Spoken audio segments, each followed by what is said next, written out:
My name is Brooke Sutton, and I will be completing assignment 1.1, Defining Equity Literacy Videotape Discussion.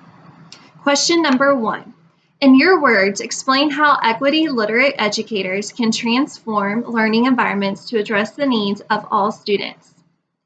It is vital for all educators to create a safe environment in the classroom setting that guarantees and supports equity. Equity literate educators will provide ways for their classroom to accept differences among race, class, gender identity, sexual orientation, language, or a combination of these variables.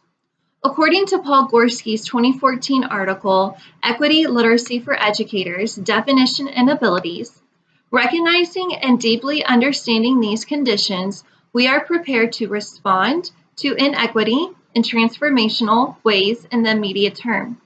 We are also strengthen our ability to foster long-term change by redressing the bigger institutional and societal conditions that produce the everyday manifestations of inequity.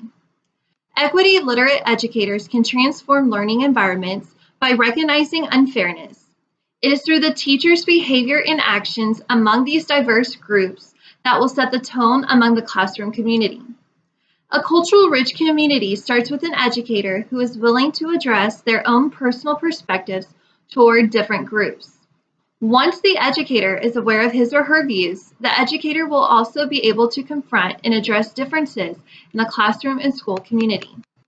Next, an educator should be able to respond immediately and not avoid the opportunity to discuss and promote awareness.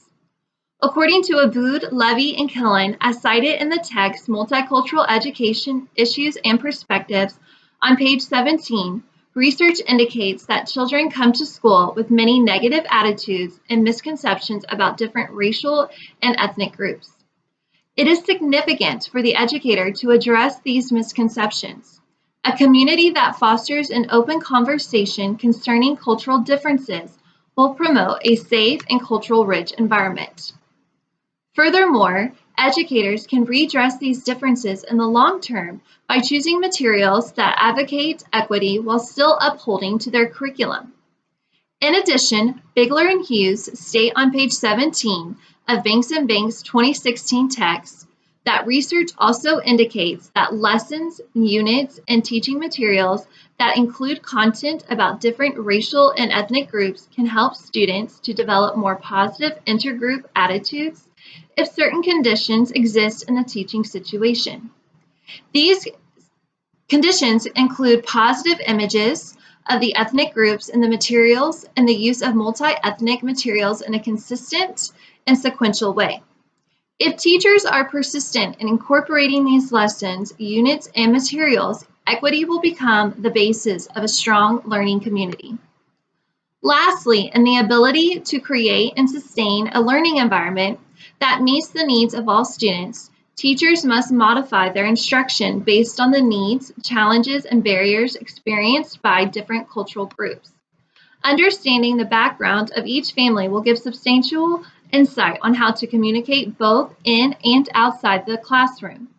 This will also improve decisions that are made in the classroom, among the school, or even district policy. All right, now I will be answering question number 2. Reflect upon a time from your own schooling when you felt especially included, engaged, appreciated, and validated. Explain why it is important for students to be validated and appreciated in the classroom through an equitable learning environment. The first time I felt included, engaged, appreciated, and validated as both a student and a human being was in the 2nd grade. Transitioning from public to private school at a young age was not much of a challenge for me. However, during this time, my parents were separated and seeking counseling to fix marital issues. My teacher, Mrs. Hobbs, recognized these conditions that I was facing at home and made sure that I stayed engaged in my schooling. She recognized my strengths as a learner and helped me focus my attention on my studies versus the conflicts that were faced at home. During that particular school year, I took both 2nd and 3rd grade level courses. She even offered after-school tutoring to ensure that I wouldn't have to go home and face the dilemmas between my mother and father. Luckily, by the end of the school year, my parents were able to work out their issues, During this time, I was most thankful for Ms. Hobbs, who took the time to get to know me and become familiar with my situation at home. This allowed her to create a safe learning environment for me, which then allowed me to grow as a student. Her pushing me in my academics allowed me to move on to per-AP classes when transferring back into public school the following year. Through my personal experience as a student, I know that as an educator, it is imperative to create an equitable learning environment that allows students to feel both validated and appreciated. I believe it will allow them to grow both as a human being and academically as a student.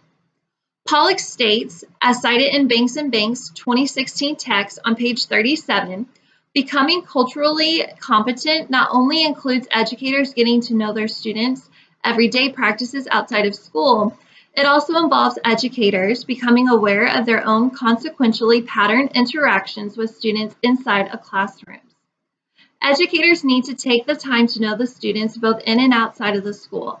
Not only will this create a trustworthy relationship, but it will allow the student to feel both safe and supported. Thank you.